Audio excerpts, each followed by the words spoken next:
বালি ঘোষপাড়া পালপাড়া সাউবাড়ির পুজো 153 বছরে পদার্পণ করল। 153 বছরে এই সাউবাড়ির প্রতিমা দক্ষিণেশ্বরের মা ভবতারিণীর আদলে অর্থাৎ দক্ষিণা কালীদেবে পূজিত হয়।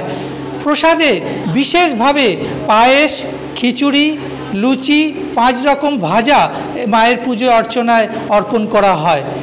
দেশের বিভিন্ন প্রান্তে ব্যবসা করে, কিন্তু এই কালী পুজোর দিন সকল মহিলা সদস্যরা একত্রিত হয়ে এখানে পুজো আয়োজন করে থাকে। কেউ নাড়ু তৈরি করে, কেউ পুজোর বিভিন্ন কাজে ভোগ প্রসাদ তৈরি করার অংশগ্রহণ করে এবং পাড়ার এলাকার মানুষদেরও ভোগ প্রসাদ বিতরণ করা হয় পুজোর পরের দিন। অর্থাৎ 153 বছর ধরে এই বাড়িতে পূজিত হয়ে আসছে। ডোমজুর কেন্দ্রে তৃণমূল কংগ্রেসের সম্পাদক বিশ্বজিৎ সাহেব জ্যেষ্ঠ পুত্র, তিনি বর্তমানে এই পুজোর ভার গ্রহণ করেছে। আমাদের এই পুজো আমাকে নিয়ে বিগত 6 পুরুষের পুজো।